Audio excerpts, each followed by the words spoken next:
বাবা আরে ভীষণ গরম, থাকতে পারছি না। ঘরে একটা এসি লাগিয়ে দাও না।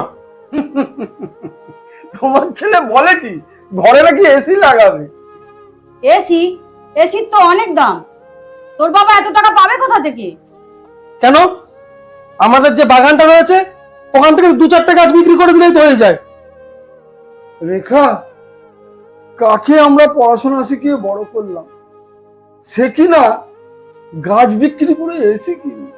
এটা কি বললি বাবু? কেন? তাতে অসুবিধা কোথায়? ঘরে এসি লাগালে ঘরটা তো ঠান্ডা থাকবে, তাহলে তো আমাদের গরমে কষ্ট হবে না। বাবু, তোকে একটা কথা বলি, ঘরে এসি লাগালে তোর ঘরটাই ঠান্ডা থাকবে, আর গাছটা না কাটলে সারা পৃথিবীটাই ঠান্ডা হয়ে থাকবে। বাবু, তোর বাবা তো ঠিকই বলছে। তাই বলি কি, গাছ কাটার কথাটা মাথা থেকে নামিয়ে পারলে কিছু নতুন গাছ লাগা, তাহলে দেখবি তোর মতো কাউকে এসি কিনে ঘর ঠান্ডা করার কথা ভাবতে হবে না, সারা পৃথিবী এমনিতেই ঠান্ডা হয়ে যাবে। তোমরা বাজে কথা বন্ধ করো তো। হয় আমার ঘরে এসি লাগিয়ে দাও, নইলে কিন্তু গাছ কেটে আমি নিজে এসি লাগিয়ে নেবো।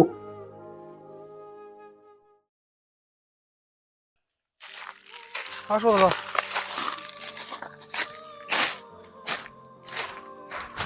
দাদা, যা গাছ দেখলাম আমি 1 লাখ টাকা বেশি দিতে পারবো না। কি বলো? এই এতগুলো গাছ সব মিলে মোটে 1 লাখ টাকা? হ্যাঁ দাদা, দেখো 1 লাখ টাকার বেশি দিতে পারবো না, বাজারে সেরকম দাম নেই, হলে বলো নাহলে আমি গেলাম। দাদা আর কত টাকা বাড়িয়ে দাও। হবে না দাদা, বাজারের অবস্থা খুব খারাপ, তুমি দেখো 1 লাখ টাকা হলে বলো, নাহলে সত্যি হবে না, কিন্তু আমি গেলাম। তাহলে তুমি অন্য কাউকে দেখো। আমি যদি গাছ কাটা সব বিক্রি করে দিই তাহলে বলছে 1 লাখ টাকা দেবে, আর 1 লাখ টাকা হলে আমার একটা ঘরে এসি হয়েই যাবে। তাহলে গাছ কাটা বিক্রি করেই দিই, এটাই মনে ভালো হবে।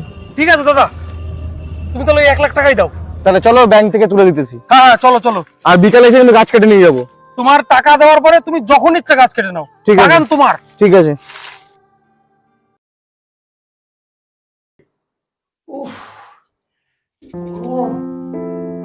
চলছে তাও যেন গরম কমছে না।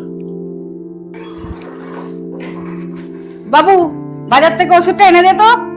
উফ, দেখতে পাচ্ছ গরমে এত কষ্ট হচ্ছে, তারপরে আবার বাজারে যেতে বলছো? 2 দিন ধরে ওষুধটা শেষ হয়ে গেছে বাবা, ওষুধটা এনে দে না। দাও, গরমের মধ্যে ভালোই লাগে না।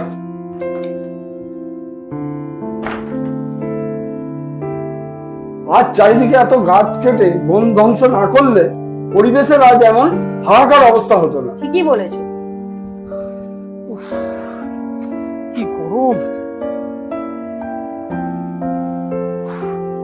কি গরম রে বাবা।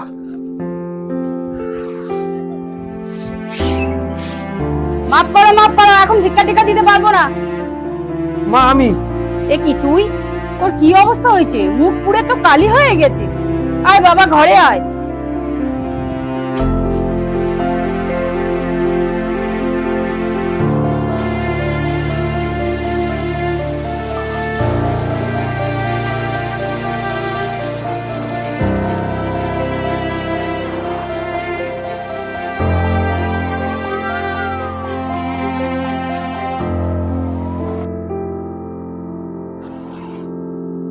গরম লাগছে একটু পর।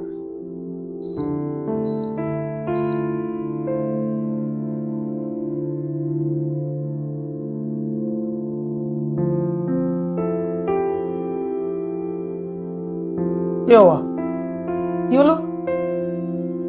এসিটা পুরো গেল নাকি? কি বাবা, এত ধোঁয়া বেরোচ্ছে? হে ভগবান, এই গরমে আমি এখন কি করব? উফ, কি গরম।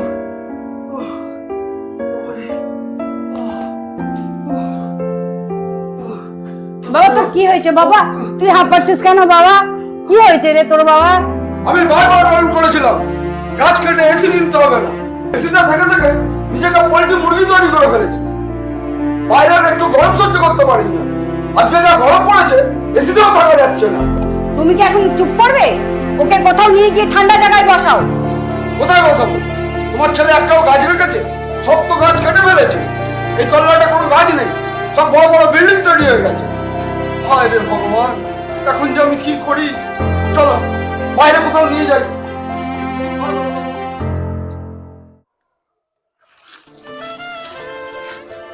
বল বাবা,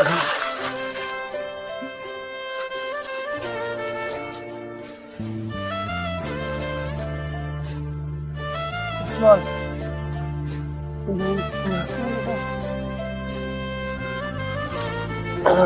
কোথায় আমি? তুই অসুস্থ হয়ে ঘরে পড়েছিলিস, তাই এই গাছতলায় নিয়ে এসে বসালাম। তাছাড়া তোর ভাগ্য ভালো আশেপাশে একটা গাছ ছিল, না হলে কোথাও ঠান্ডা জায়গা নেই, তোকে যে নিয়ে কোথাও একটা জায়গায় বসাবো। আর আজ এই গাছই তোর হিট স্ট্রোক থেকে বাঁচালো। কি বলছো বাবা? যে গাছ কেটে আমি একটু আরামের জন্য ঘরে এসি লাগিয়েছিলাম, সেই এসি আমার আর জীবন কেড়ে নিচ্ছিল, আর গাছই আমার আজকে জীবন রক্ষা করলো। তোকে আবারও বলি, গাছ কেটে নয়, আমরা সবাই মিলে চারা গাছ লাগাই, তাহলে আমাদের ঘর কেন, সারা পৃথিবী ঠান্ডা হবে। আয় তবে আমরা নতুন চারা গাছ লাগাই। চলো তবে বাবা।